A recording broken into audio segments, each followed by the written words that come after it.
beautifuls, this is Aromie here, and welcome back to Ozmafia. We are still, I believe, in like the pilot episode, basically, since we haven't met everyone yet, so let's go. Huh, Ming, you don't want us to just pick it. Wait, what? You don't want us just picking any old name, right? You need a name you like. I'll decide myself. Alright then, I've got it. Oh, you guys can't really see what I'm typing. Alright, weird. There you go. Do you want... Yes. Please call me Michiko. What made you choose that name? It was just the first thing that came to mind. Is it strange? Oh no, it's quite a lovely name. Oh, thank you very much, Mr. Kairi. You're quite welcome.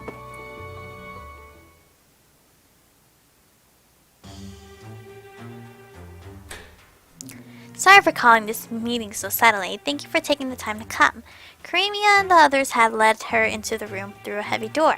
All eyes were on her in an instant, making her gulp. Please relax, this is a safe area. Kairi snaked his hand around Mickey for some reason, Michiko's waist and whispered into her ear.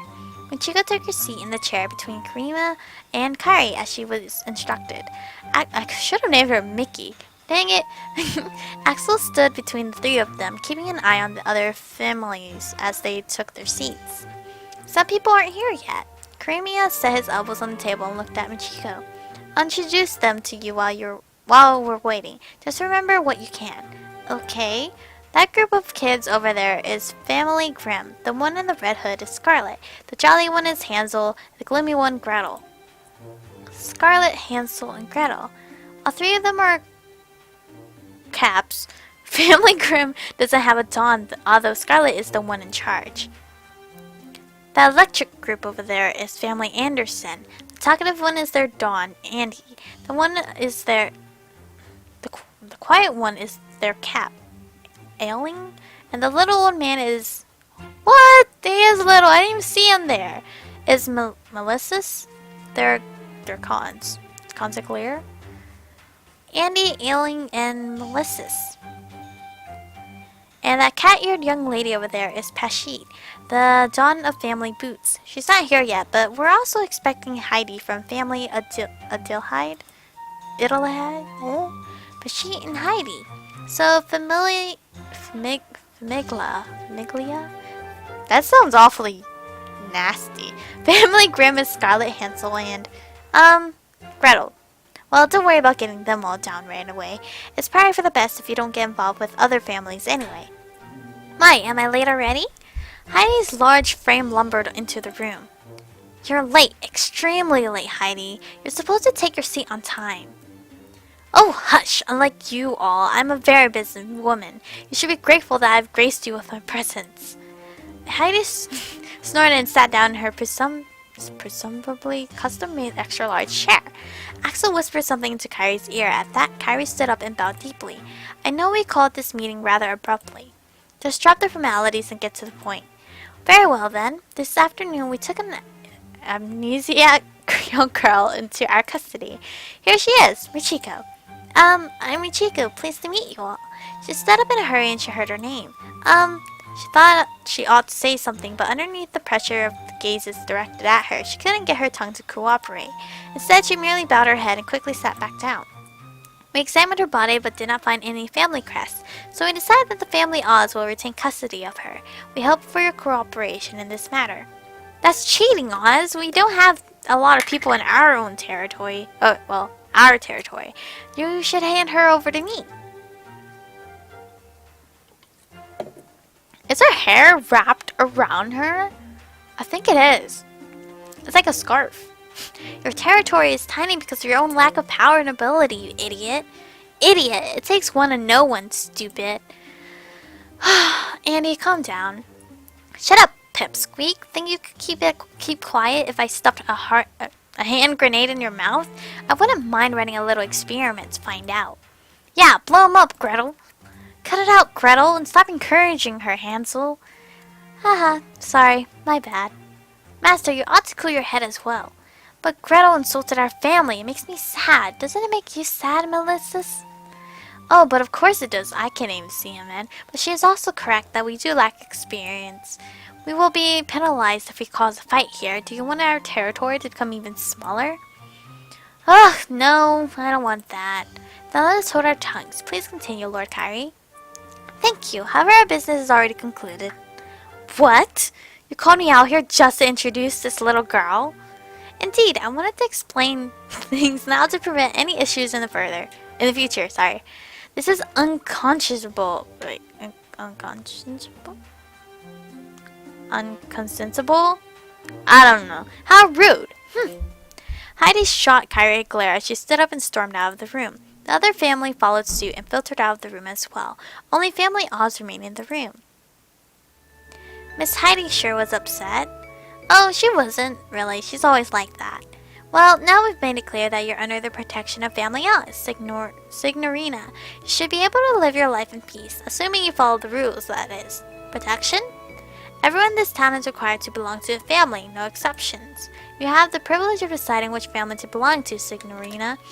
But until you make your decision, we'll be taking care of you. My decision? A family is a family after all. It's not something you can change easily, so make your choice wisely. Family, the word warmed my heart like a light in the darkness. How do I not know who my family is? Do my parents not care? Do I have parents? Were they killed by other mafia people and I obviously don't know where they are right now? Well, if they're dead. Okay, I don't. They were going to give her a stranger shelter. Wait, they were going to give her, a stranger, shelter until she found a place to live. The kindness they were showing her made her feel grateful and a bit guilty. Why are you all being so nice to me, Mr. Karemia? Sorry. If it weren't for my memory, you wouldn't have any reason to take me in. You have no need to worry. You don't decide whether you're valuable to us. We do. So please, just let us be use of you until you figure out where you're going. Now, Kyrie, why do you have to be so fussy? No, Axel, what word am I looking for? Don't put that on me. It's annoying. Well, anyway, we're done here, so let's get going. Are we going back to the mansion? Yes and no. Then where are we going? Dr. Robin Hood, we brought her with us. Oh, do come in. I see, so you're the girl everyone's been talking about. My name is Robin Hood. I run Sherwood Clinic, and I am the one and only doctor in this town. There's no illness the good doctor can't cure. You can tell he must be a famous physician just by looking at him, can't you? Doctor? She repeated part of what Karemia had just said as she gazed at Robin Hood. He's wearing all black and even has a beak. He almost looks like a crow. What is it? Is something wrong? Oh yeah, you're masked. Oh no, I was just thinking you look kind of like a crow. Me? A crow? I'm sorry. That was extremely rude of me. Please raise your head. Some others made similar comments recently, so I guess they must have been right. It's because of that outfit of yours. Of course they're going to say you look like a crow. Well, I can't disagree with that. At any rate, if we have time to stand around and chat like this, shall I begin the exam? Miss Michiko, please come over here. There were two small chairs sitting next to the table. Robin Hood took a seat and Michiko sat across from him. Open your mouth. Sit still. She was a bit confused, but she followed his instructions. With that, he began examining her with practiced hands. He closed her mouth and touched the side of her jaws. Then put his hands on her cheeks and gently pulled her eyelids down with his thumb to inspect their color. Well, you certainly look healthy. Are you feeling ill or hurt anywhere? No, I'm fine. I see. Then there don't seem to be any issues. Robin Hood turned toward the table and pulled out a new file. Its cover had Michiko written on it in bright red ink. I'm fusing the words together because apparently my tongue's too lazy. Bright red ink. He opened it up and noted the results for examination. I'm in charge of making sure most of the people of this town are in good health. If you ever have any issues, please don't hesitate to drop by. Thank you. I will. Nice to meet you, Robin Hood. Hey, we're back! Several soldati, I'm guessing soldiers, or I'm just gonna, I'll just call them soldatis, came out to greet Karemia and the others. One of them came up to Kyrie and whispered into his ear, Really? Thank you. Kyrie nodded without sparing as much as a glance towards the soldato. I hope I'm saying it correctly, before turning back toward Axel. Axel, Karimia, and I have some business to attend to. Please take Miss Michiko inside. Why do I had a feeling you would say that, so I gave you a reason before I asked. Orders are orders, aren't they, Axel? Axel glared at Michiko and then carried before nodding with a sigh. Understood. Right this way, guest. Okay. She followed Axel into a garden next to the mansion. The evening dew on the lawn felt nice and cool against her legs. There's no way they actually have work on a Saturday evening. It's just an excuse. I'm sure they just ran off to go drinking or something. Michiko gazed up at the night sky as she walked behind Axel, listening to him grumble to himself. It's just one strange thing after another. She was in an unfamiliar land under the protection of unfamiliar people she'd only just met. And it wasn't as if her surroundings were the only thing she was confused about. She still couldn't remember a single thing about herself. But I wonder why I feel like everyone's going to work out. Oh, everything's going to work out, not everyone. Was it because Karimia seemed trustworthy? Or was this just her naivety? She didn't feel a single bit anxious thinking about what was to come. In fact, her heart actually swelled with anticipation. This is much better than being pessimistic, right? We're here. Come in. Is it a pretty place? Oh, it's so pretty here. This will be your room. My room? We can't exactly let you sleep outside, so yes. Well, what is he talking about? You can just ask Kai for more detailed explanation tomorrow morning or something. Mr. Axel. He left. I wanted to thank him. Once he left, she lowered her hand and headed toward the center of the room. She turned in a circle looking over the space. What a lovely room. It's really like something out of a dream. Just as she was about to examine the room's furnishing more closely, a yawn passed through her lips. Maybe I should go to bed now so I can enjoy myself tomorrow. She sat down on the bed and stretched her arms toward the ceiling. I'm not going to wake up in the morning and realize this was all just a dream, right? Well, even if it does turn out to be a dream, that's fine too. Even if everything turned out to be a mere fantasy, it would still make for a wonderful memory. Good night, Mr. Karimia, Mr. Kyrie, Mr. Axel. So it's like a mix of a mafia love story and fairy tale all together. Oh, that's cool. Are you up, Michiko? That voice, it's Karimia's. Good morning, Mr. Karimia. Morning, did you sleep well? Oh wow, you look gorge. Yes, like a baby. Are you sure it's okay to lend me such a lovely room? Of course. After all, we had it set up just for you, Signorina. For me. That used to be a storage shed. We couldn't exactly make you spend the night in a mansion full of men, now could we? Oh, well, thank you very much for everything. I'm just glad you're happy with it. I imagine you're hungry. You can have breakfast in the mansion while I show you around. That sounds wonderful. When you enter the front door, immediately to the right is the kitchen and to the left is the living room. Please feel free to make use of the common areas. The rooms you can see from the hall belongs to me and my subordinates. They're private areas, so get permission before entering, understand? Yes, I do. The room way in the back is my office. I spend most of my time in there when I'm in the mansion, so don't hesitate to drop by. Oh, also, Karimia pulled a key from his pocket with a red ribbon tied to it and handed it to her. This is the key to the bathroom in this hall. We had it set up for company, but it hardly gets any use, so take it for yourself, Signorina. Awesome! Get our own bathroom. Are you sure? Of course, I'm sure someone should use it. But, like I said before, only men live in this mansion. You wouldn't want to bump into someone in the bathroom, right? Oh, you're right. The kitchen? This is the kitchen. All the food and cooking is handled here. You're welcome to take your meals in other rooms, but make sure you return your dishes. Boss? Oh, Axel! Done with breakfast already? Axel nodded slightly in response. Axel is like the butler.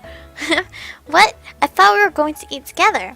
Oh wait, he's done eating. I thought he was making it for some reason. Mr. Axel, thank you for last night. Axel put his hand on his chin and cocked his head slightly. A few moments later, he furrowed his brows and shook his head. I don't recall doing anything deserving of thanks. Well, you showed me to my room. I was just following orders. Axel looked away and slipped past Karemia. What's with him? It's out of character for him to be acting so shy. Huh? He's being shy? You couldn't tell? I thought it was obvious. He just seems angry to me. Well, I guess it would look that way to someone who doesn't know him well. Well, you'll get to know him soon. Come on, let's get some food. I think Axel is the one a lot of girls go after. Or was it someone else? I don't know. I feel like a lot of girls go after him because he's mysterious. Because I kind of want to go after him too because he's quite mysterious. But Karemia is quite charming as well. And so is Kairi. These guys are just all so charming. Good morning, Karemia. Miss Michiko. Oh, hi, Mr. Kairi. Good morning. What? You just woke up? Yes, today is Sunday. I have no reason to get up early, unlike a certain stupid lion. Well, excuse me for being stupid. Kairi sliced the loaf of rye bread Karemia had abandoned. He took a plate and glass from the cabinet, setting the bread on the plate and placing it on the dining table. Taking a seat in the chair next to Karemia, he put the empty glass on the table in front of him before pointing at the pitcher of water in the middle of the table. Karemia, pass the water, please. What do you even have? What do you even have those arms for? Despite his complaints, Karemia took the pitcher and filled Kairi's glass for him.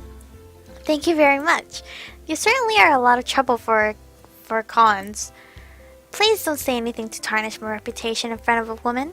It's rude, don't you agree, Miss Michiko? Michiko, you don't have to indulge him. He's always causing trouble. Karemia stood up and started stacking the empty plates. Michiko stood up too to help, but he gestured at her to sit back down. Well, it seems preferable in comparison to a bore like Karemia.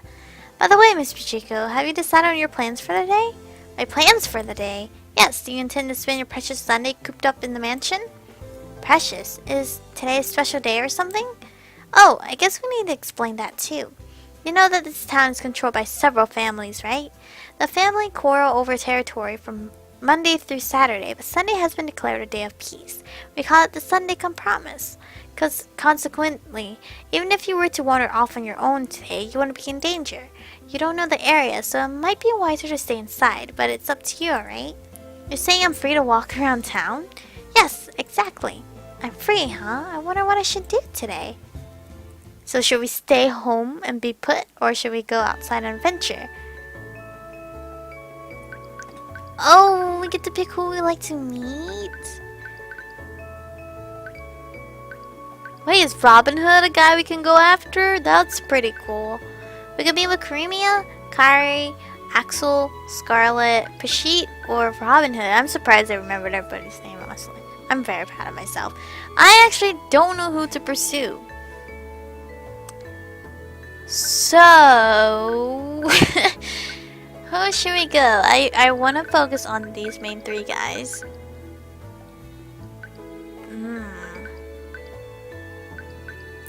I don't know. Let's go with Axel. Let's pursue Axel. Just to get the mysterious guy out of the way.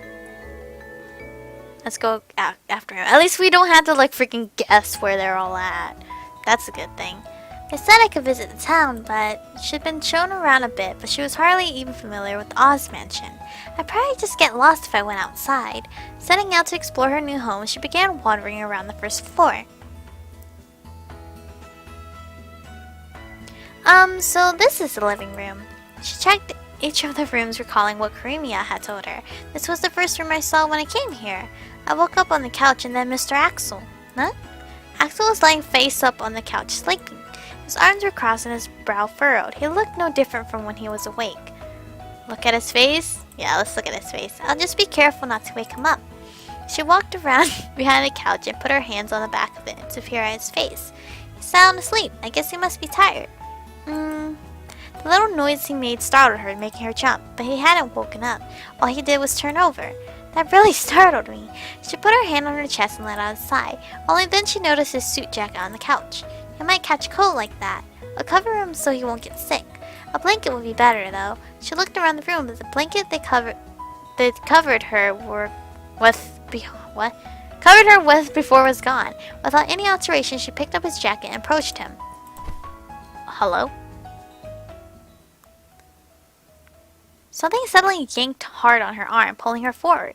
It all happened so fast she couldn't figure out what was happening. She felt something springy against her back. Just as she realized, she tumbled over the couch. There was a thump and a sharp pain at the back of her head. Well, great. What do you think you're doing? I don't know, but you're gonna find out next episode. Oh, new. That's cute how they do that. I thought it was gonna be like a screen of us on him, because I thought, you know, everything, even in movies and everything, that stuff happens. I don't know if that happens in real life. Never happened to me. So, I don't know. But I hope you guys are going to enjoy this series. I am going to pursue Axel first, because, I mean, even though I say pursue, we do have chances of being in a love triangle, but I'm going to try to stay with him, unless the lover boy number 2 is apparently way better all of a sudden. So thank you guys for watching. Stay beautiful, and I'll catch you guys in the next one.